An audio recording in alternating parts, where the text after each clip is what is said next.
What's up, guys? Mason the Brock Henderson here, and it's my birthday! Yeah!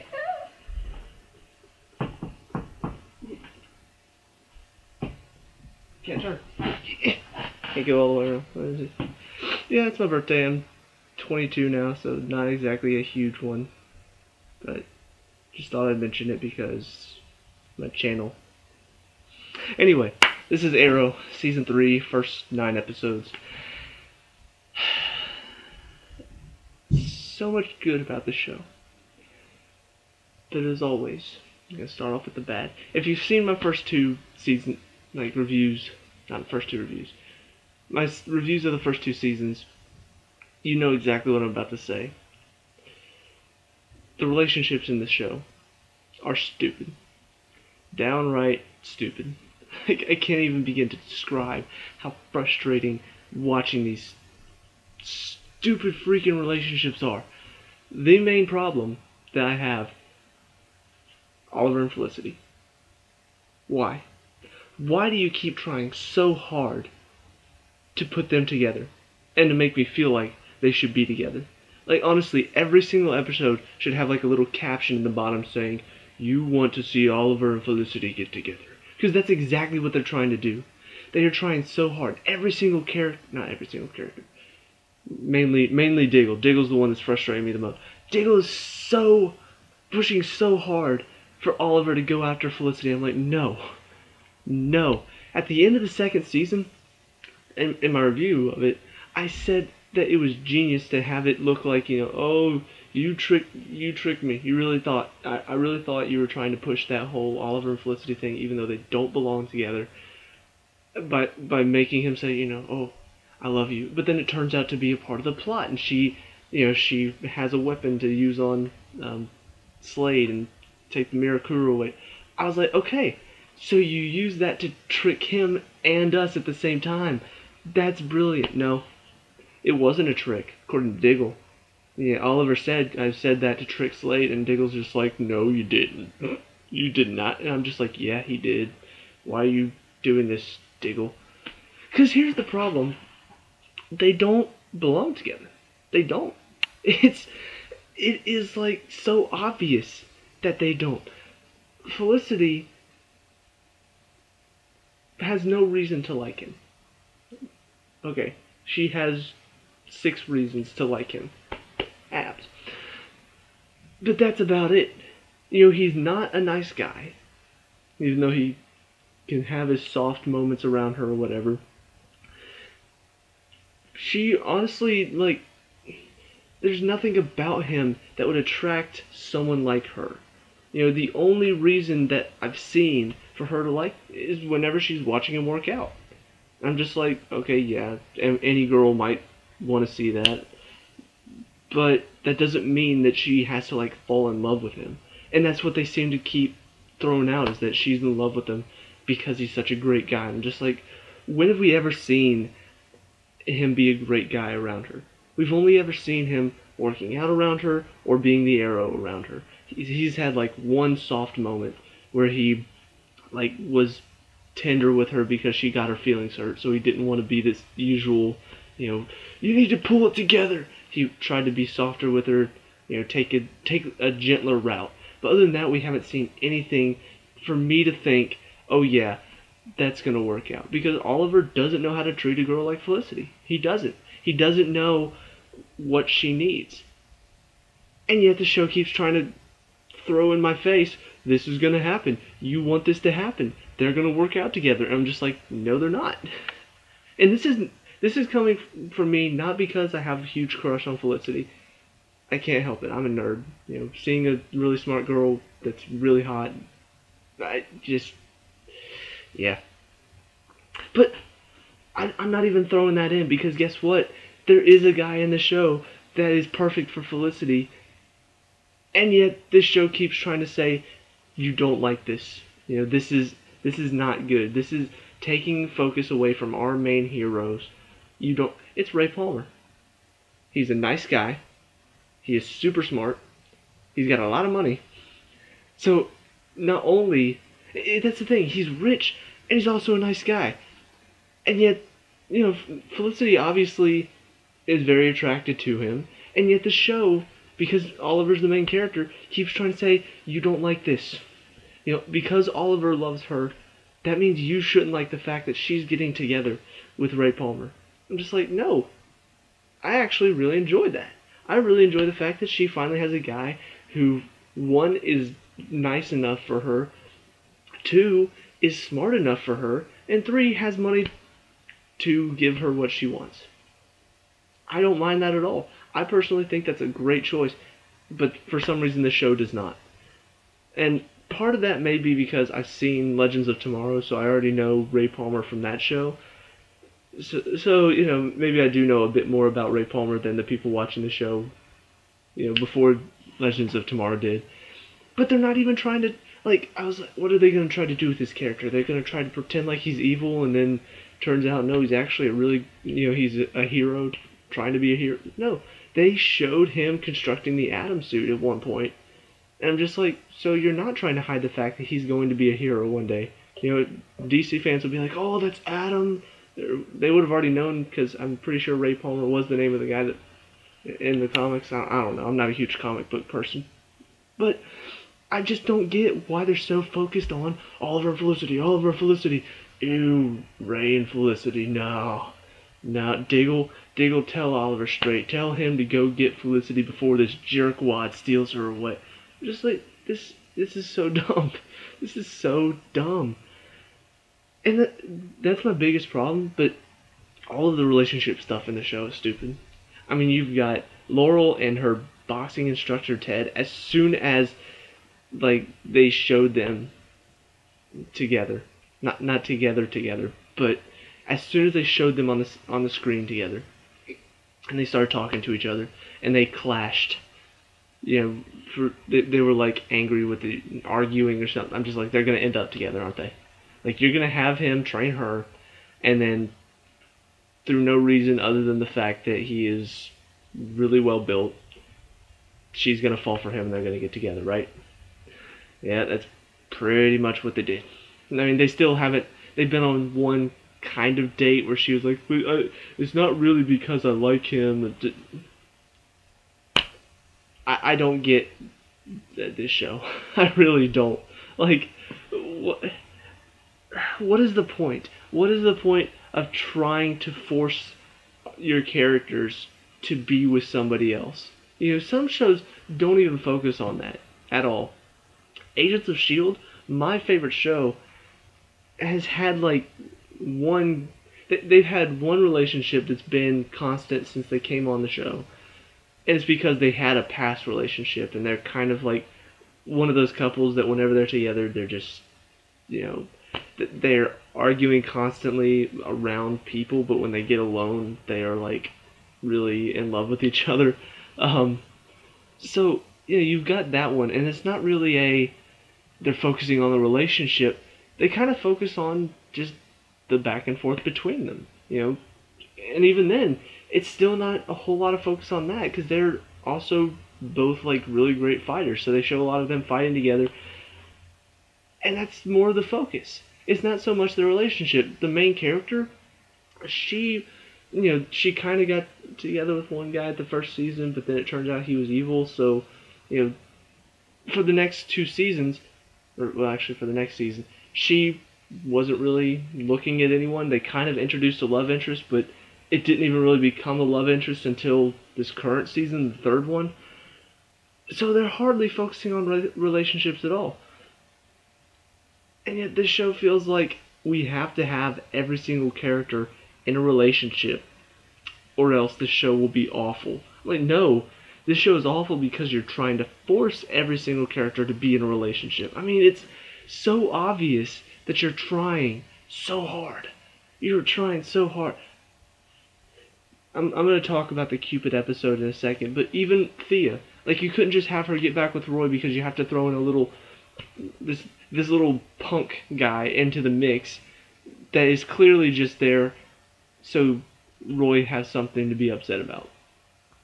That is literally the only reason for him to be in there, unless they secretly have something else going on, but I highly doubt it, because from what I saw of this kid, I'm just like, see, this is the type of stuff that makes me want to stop watching the show whenever it's on the screen.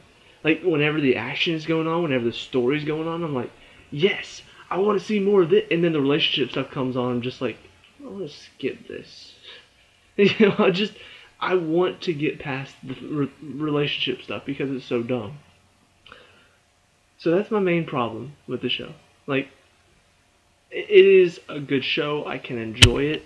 But the number one issue I keep having is that they try to focus so much on the relationship stuff and trying to work it out where every character has a relationship and blah blah blah blah. They don't need to, and yet they keep trying. So that's just overall my problem with it. As far as more of an episode by episode basis, starting off, you bring this guy who I already said Vertigo is pretty much like Scarecrow from Batman. Then they introduce literally Scarecrow from Batman. I mean, he wasn't called Scarecrow, but he took the Vertigo drug and turned it into a drug that revealed your worst fears. I'm just like, yeah, this is Scarecrow. Like, did you not? What's going on? Why are you trying to turn Vertigo into Scarecrow's fear toxin? Why? Why would you try to do that? So, that was frustrating. You got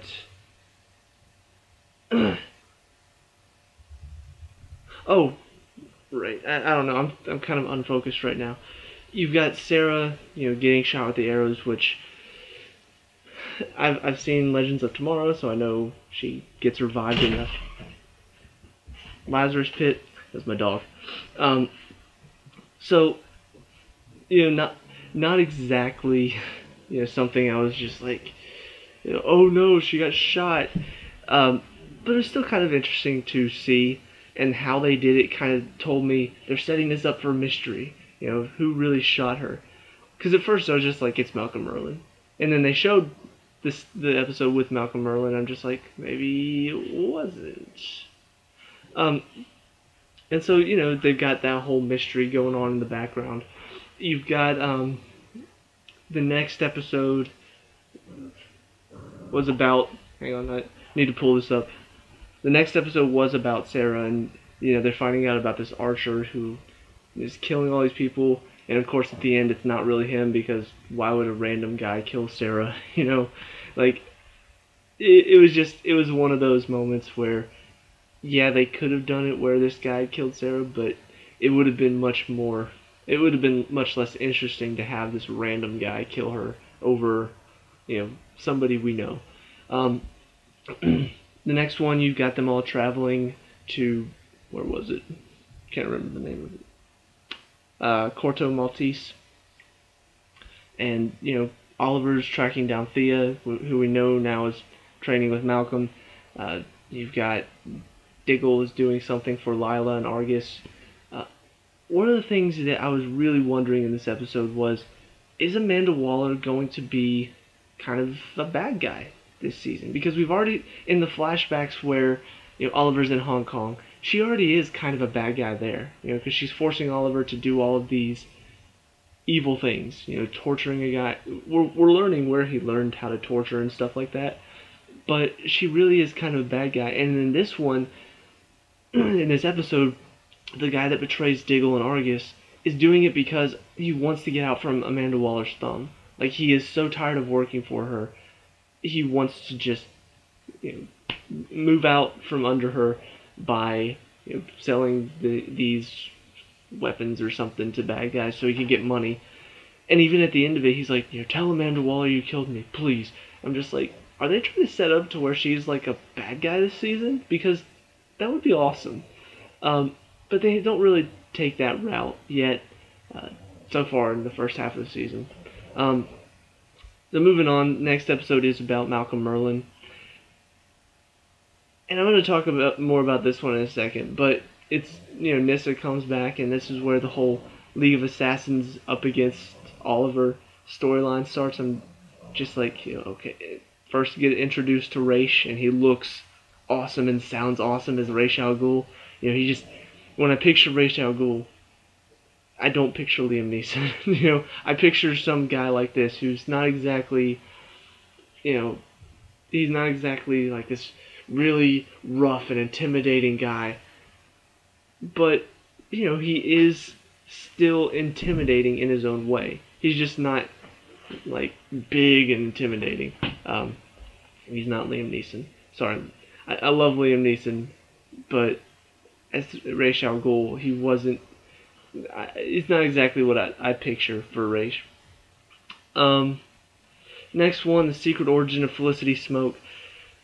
Just kind of learning more about her. What this episode is, one of the things that I am enjoying about this season so far is that the flashbacks aren't all Oliver.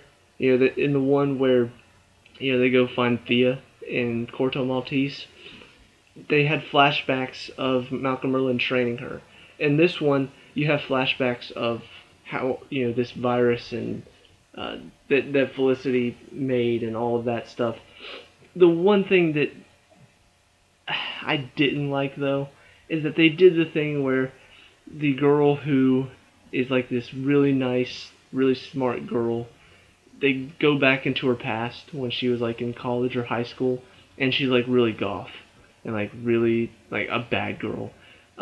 It feels like they do that with every single show. Like Garcia from Criminal Minds, she had that same exact thing. The black hair. She was really goth. She was hacking into everything. They do it here, but we got to one of the nice things about this episode, we got to see her mother, and that was kind of fun, and it was for a purpose for the episode, but overall it was kind of to show, look, this is her mom, this is her, they don't really get along, we're going to have a nice coming together at the end where they realize that they need each other for family. It was a typical family episode. Like whenever you have a mother or father with their son or daughter and they're not getting along, at the end of the episode they're going to be getting along. It was one of those. I liked it, but mainly because, like I said, crush on Felicity. So it was good, but I wish they'd done something a bit more original than that same old cliche thing for the nerdy, nice IT girl. Next episode, we got Guilty. This is one where we find out more about Ted, Laurel's boxing instructor. We find out he was a vigilante. He had a partner. Once again, more cliches. A lot of them are Arrow cliches at this point because of how many times they've done it. You have, Laurel liking this one guy. Oliver's just like, you need to stay away from him. He's dangerous. At the end of the episode, guess what, guys? She's going to be with the guy despite Oliver's warnings. They've done it so many times that I feel like I should just have a post-it note to stick up on this guy's face whenever he pops up saying, Laurel's going to end up with me. And things are probably going to go wrong later. Next one is the one for Cupid. I'm going to take a moment to prepare myself.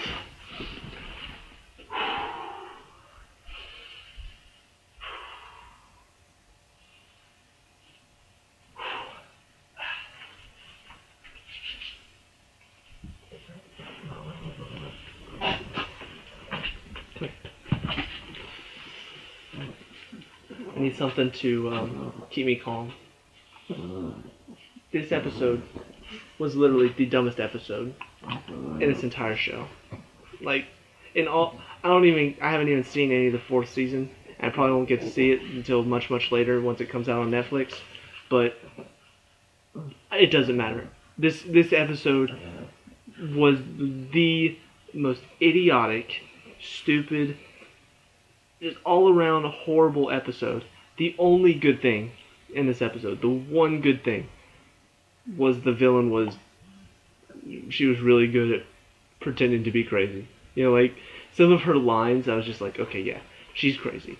Like she was a really good actress. Other than that, all so stupid.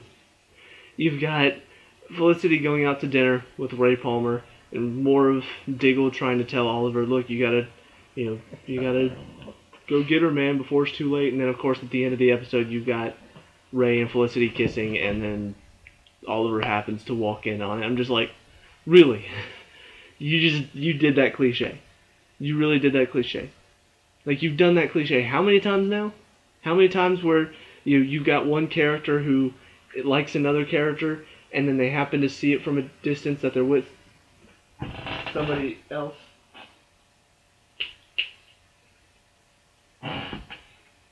She's eating something off the floor. Alright, so you got that cliche. And the stuff going on with Oliver and Felicity is just really frustrating in general. You've got the Cupid character herself. Like I said, actress, really good. Really enjoyed watching her. But the character is just kind of like, this could have been solved so easily. Like, all you had to do was just say, okay, yeah, we can be together forever. I don't know, hug her, kiss her, do something, and then handcuff her while you're doing that. Or even say, hey, you want to get kinky, handcuff her to a bed, and call the police. I mean, there's so many different ways.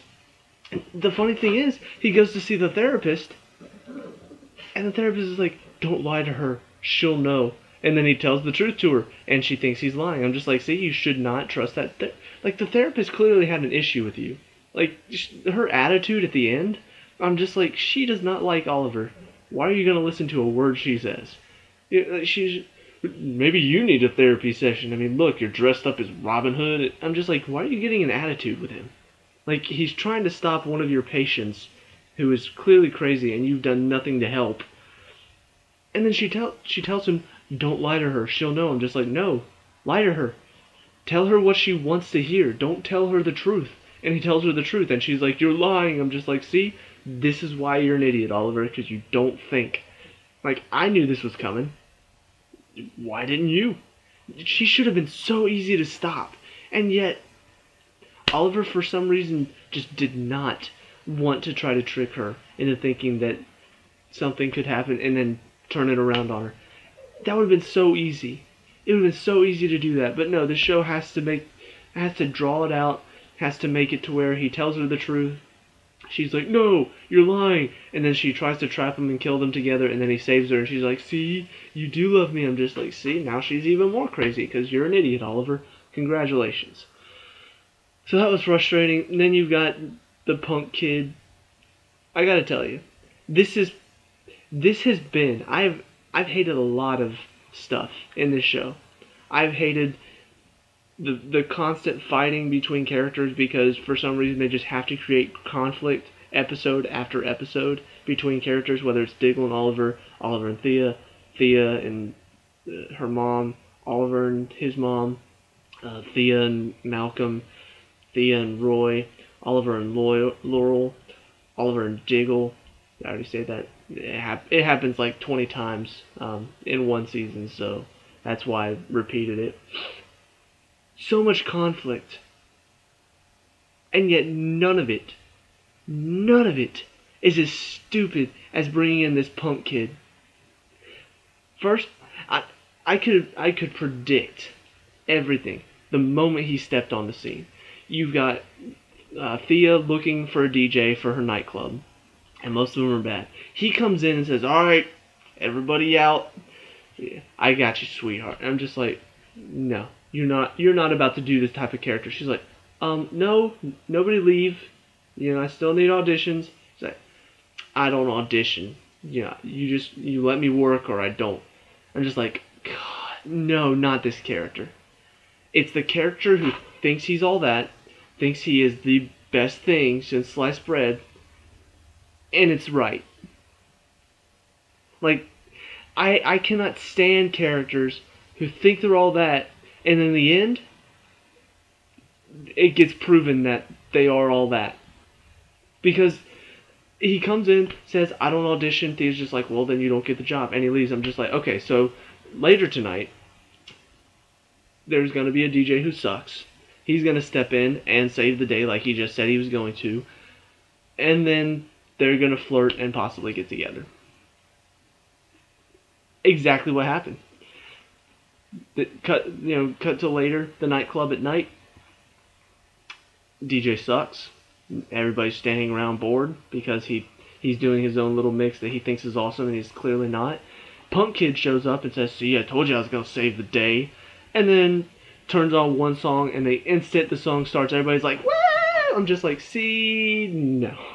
This is just proof to me that this show thinks it's so clever, but it's not. Because it's not even like people heard the song like, all right, yeah, this is much better, and then no. As soon as he turned on the song, like literally, I'm gonna step over here to show you. You got people that are just kind of standing like this, and then the moment the song turns on, I'm just like, really? You couldn't instruct your extras to, alright guys, once the song comes on, I want you to wait a second, I want you to kind of take a moment to get into it. No, as soon as the song comes on, everybody back on the dance floor dancing. I'm just like, this is so dumb. This is so dumb. And then at the end of the episode, she's counting out the money. They're really close. Here's the stuff for tonight. He goes in and kisses her. It's just like, you can keep that. Consider it my reopening gift. He just walks away. I'm just like, really? And Thea just lets it all happen. Like, he thinks he is the bomb. He thinks he is Mr. Smooth. He thinks he can get whatever he wants. And this show's just going to let it happen. If he comes back for more than one episode, and in that episode, hopefully he dies, in next season, I'm probably going to hate the show forever. Like, I know I said that I really enjoy the show, and I do, but this is beyond levels of bullcrap. Like, I can't even begin to describe how frustrating that episode was, and how frustrating that character was, because there's no point for him other than the fact that Roy and Thea should be together, because they clearly set that up in the past 2 seasons, and you need to throw in this little punk guy who thinks he can get anything he wants because Roy needs a reason to be jealous. I mean, honestly, that's the only reason why he's in the show, and I am frustrated beyond end talking about him. Where did she go? I told you I needed something to calm me down. I'm frustrated. Okay, I'm not as frustrated. So, that whole episode was stupid. Frustrated entirely by it. But then going on from there, it does get a bit better.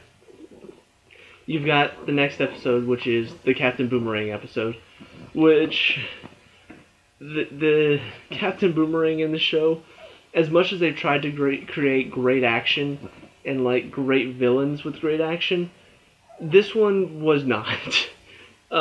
Mainly because the Boomerang at first looked pretty cool. Like when he killed the guy at the end of the last episode, that looked pretty cool. But then when he starts fighting like a room full of people with boomerangs, he's like throwing them, and the guys are going bang, bang, bang, throws it, bang, bang, and then Diggle and Lila, who start shooting at him, prove that all you have to do is just duck, and that's all it takes to dodge the boomerangs, and that's it.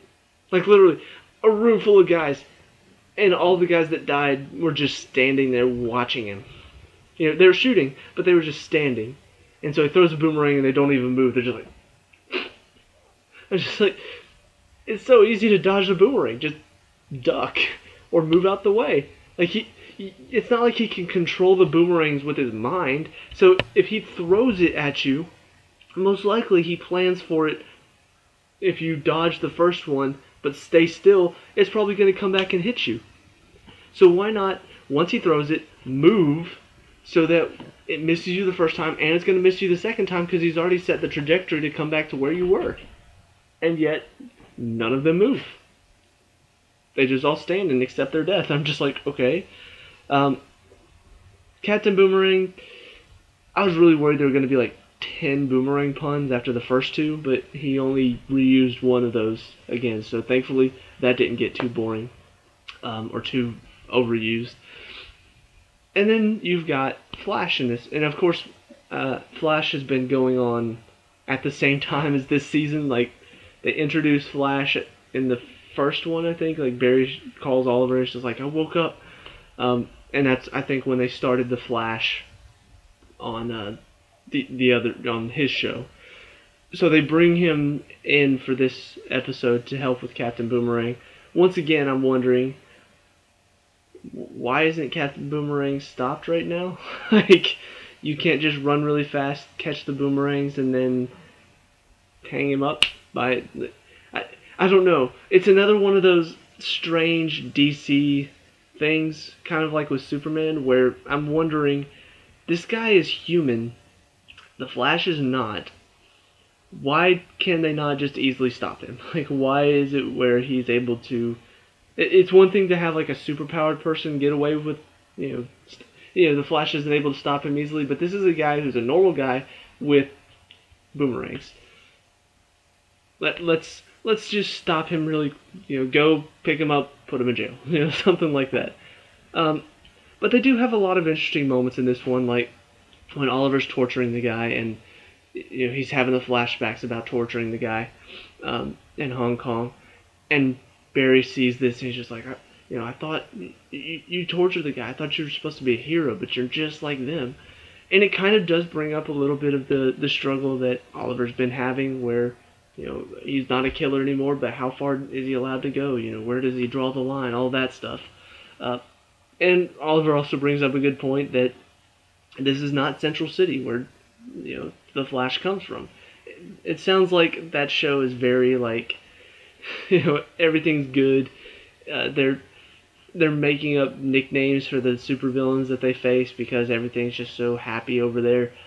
This is not the same show. Like, it sounds like that's very cheery and happy. This is a show that's very dark and grim.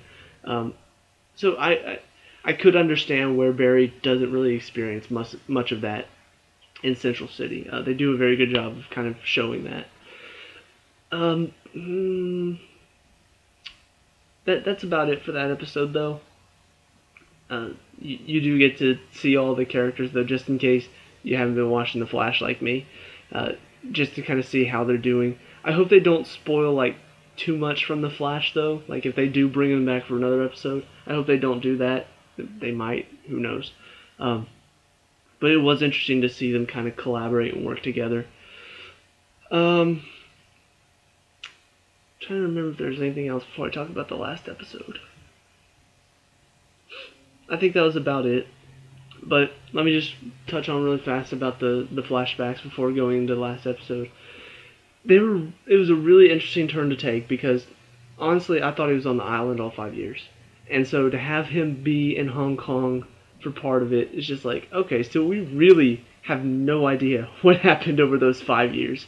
But it's also a way to introduce the character Maceo, who it turns out, we find out in the last episode, is in the League of Assassins.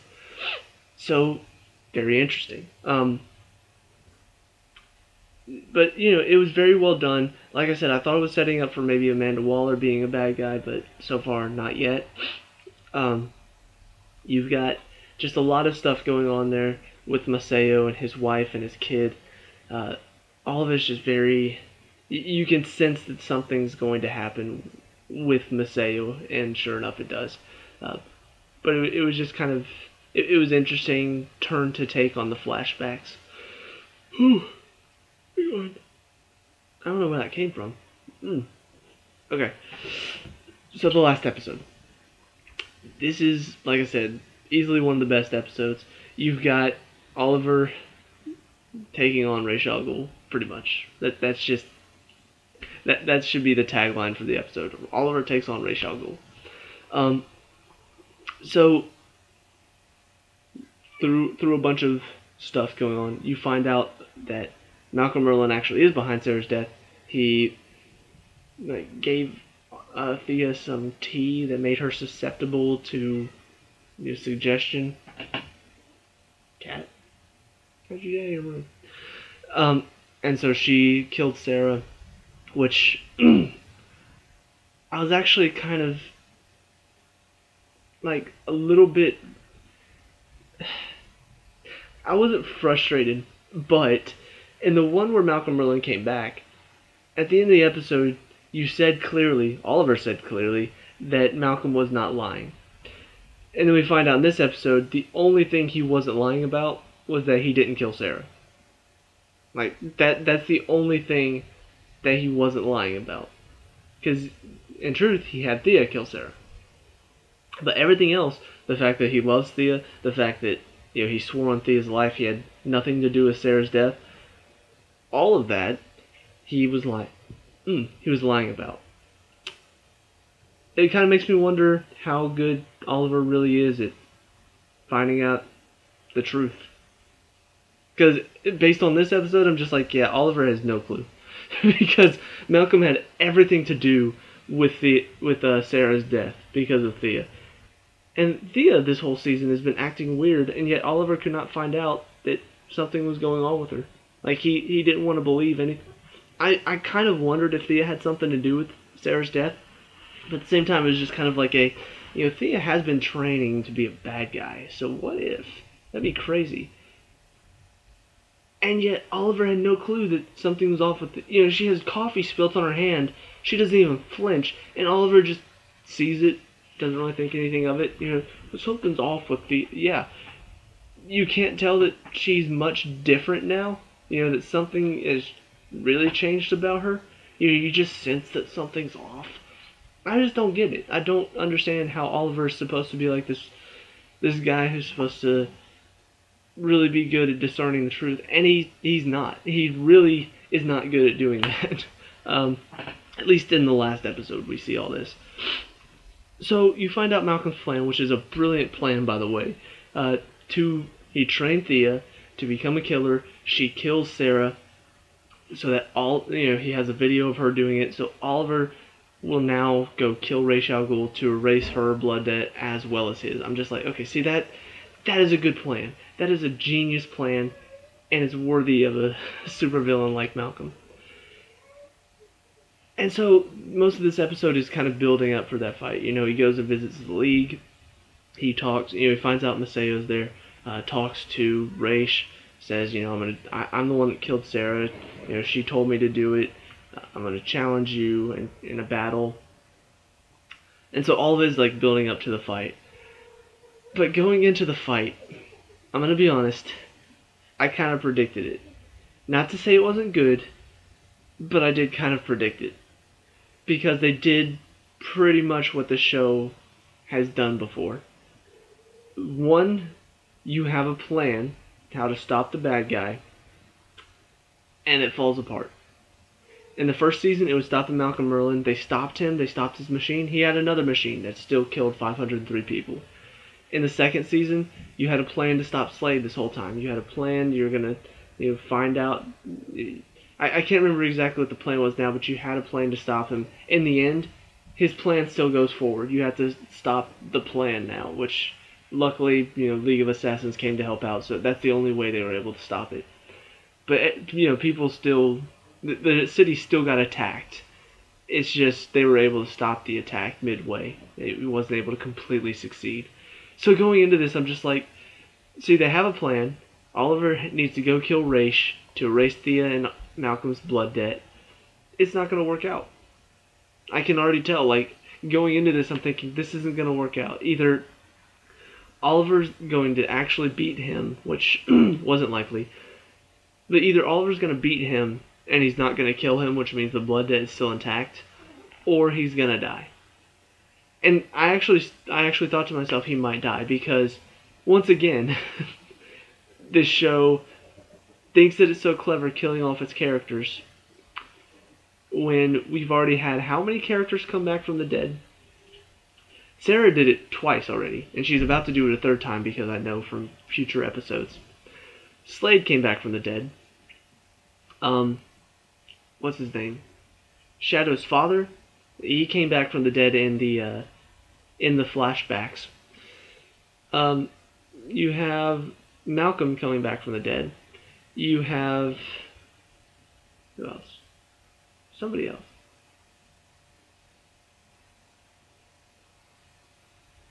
I can't remember now. There's somebody else that came back from the dead. And I don't remember who they are. Anyway, so you've had several people come back from the dead. Oliver kind of came back from the dead for the people of Starling City. So you keep killing off your characters just to bring them back later. Gee, Oliver gets stabbed in the stomach and then he falls off a cliff. Yeah, he's probably dead. This show does so well about not bringing back the killer characters that's killed off. He's probably a dead man. So long, Oliver. Not to mention the fact that the show is called Arrow, so if you kill off your main character, your show is no longer about Arrow. But yeah, going into this, I kind of predicted what was going to happen. I kind of predicted he was going to die, and then he... Not necessarily he was going to die, but I predicted something was going to go wrong, and if he did die, he was going to come back from the dead. So, as they're fighting, which, by the way, I can't believe for a second that I actually bought into the fact that Oliver had a chance. He barely stopped Malcolm Merlin in the first season. And he hasn't gotten that much better. You know, he barely stopped Malcolm earlier this season. When they were fighting, he really, Malcolm wasn't really being stopped that well. I don't know, it's just, going in, I actually thought he had a chance, and then they started fighting, I'm just like, wait a minute, this is Ra's al Ghul. This is the head of the demon. This show actually tried to convince me he had a chance. He didn't at all. And so one of the great things about it is that going into this fight, they were talking about it like, you gotta go stop him, you gotta go kill him to save Thea and Malcolm, blah blah blah. And as they start fighting, I'm just like, wait a minute, no, he doesn't stand a chance. And they did so well at showing that. Like, I can't even begin to explain. Like, going into a fight, or really, like, just think about sports in general. One team is facing another. Generally, before the game, either of them could win, but you have a favorite for the fight. This is kind of the same thing. Like, going in, not knowing who Ra's al Ghul is, they're going in like this is just another fight, you gotta go beat him. And they don't really know who Ra's al Ghul is. But whenever they finally have the fight, he knows now who Ra's al Ghul is. Because he literally kind of stood with one hand behind his back for most of it. Brought it out a couple times to block a parry. But that is Ra's al Ghul in a nutshell. He is just that good to where he can't be beaten by, some mere mortal. Batman was barely able to stop him, and he's Batman. Like, he had to pull out all the stops to be able to beat him. This is Oliver Queen, who, he's a good fighter. He's good with arrows, but whenever it comes to like fist fighting, most people, it's generally a fair fight between most people. This is not most people. This is Ra's al Ghul, and so to watch the fight, I was just like, this is awesome. And it even, like, for a moment, it even tried to convince me that it didn't try to convince me, but they had this moment where he's got the sword up to his throat, and Ra's is just like, you've lasted longer than most, you should be proud, blah, blah. And then he, like, blocks it away, takes Ra's sword, or knocks Ra's sword out of his hand, and then Ra's just takes his sword and puts it up to him again. And I'm just like, that was kind of awesome. Because it made it look like the show was about to take that turn where, the bad guy starts monologuing, and then the good guy takes advantage of it, and then bests him. But they're just like, no, because Ra's al Ghul is just awesome enough to where, even in the middle of a monologue, he can still counter back, counter the counter, and then turn it back around on him. That's exactly what he did. He's sitting there monologuing, and Oliver's just like, bah, yeah, and then the sword gets taken. He's just like, but you were monologuing. But you're not supposed to stop me. I'm supposed to stop you when you're And Rachel's just like, shut up. I'm monologuing some more. It was such an awesome scene to throw in there to kind of show that Ra's al Ghul is the best. He is the best, the hardest adversary that Oliver's ever going to face. Even more dangerous than Slade on Mirakuru. That is intense. So, like I said, Oliver does get stabbed. He does get pushed off the mountain. Although if he got, once he got stabbed, I'm just like, so that's all that's going to happen, right? He's just going to push him off the mountain, and that's exactly what happened. Because if he got his head sliced off, he wouldn't be able to come back. What if a bad guy decided to do that? It just something food for thought. If a bad guy was actually smart enough to go beyond just stabbing him one time, slice his head off, stab him in the heart, something to make sure he cannot come back. No, I'll just stab him once in the stomach, and I'm sure he's gonna die from this cliff fall. That's all I need. I don't know. Some bad guys are just kind of dumb when it comes to making sure that the hero that they're facing is dead. And that's how it ends. So, one, I feel bad for the people who were watching the show while it was going on because they had to wait several months to find out what's going to happen next. And those of them who didn't understand that this show does stuff like that were probably really shocked. Going in, they thought Oliver, okay, well, even if he does lose, he probably won't die. And oh, he died. He's dead. He's officially dead. There's no way he could survive. This show has killed people how many times? Come on, wake up. But it is kind of interesting, and something I want to think about is how long is it going to be before he comes back? Is it going to be the first episode is them finding out what happened, and at the end of the episode it shows, oh no wait, he's still alive somehow, or is it going to be where they find out he's dead and need the Lazarus pit or something to to bring him back? I don't know. It's just kind of something interesting to think about, and something I really hope they take more than just one episode to explain. Hopefully he's gone for 2 or 3 episodes. That would be kind of fun. Not have your main character. But, it is a good turn to take, and hopefully, we are able to enjoy it. When I say we, I really mean me, because I'm watching this on Netflix. But, hopefully we can really... I say we again, I don't know why. I can really get into what's going on there and stop focusing so much on the bad stuff. Because honestly, overall this show really does a good job of having a good story and having good characters and having good action. It's just, it starts to get really bogged down when it comes to the relationship stuff, and you don't need to have it. And that's my biggest frustration, is that, yeah, I understand why it's there, but it's really not integral to the main story. And so I want them to focus less on it and focus more on advancing the story, building more character, and showing me more action, because that's honestly the best part of this show. The action's amazing. It always has been. Except for Captain Boomerang. That was kind of cheesy.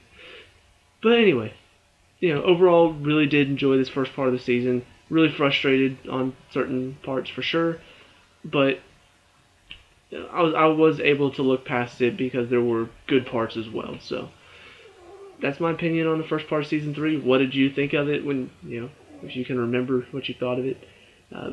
If you haven't seen the rest of season 3, maybe you're watching this on Netflix, let me know what you think, what you want to happen next, and hopefully it stays good. So leave a like and subscribe for more Arrow content, and I'll see you at the next review. Peace out.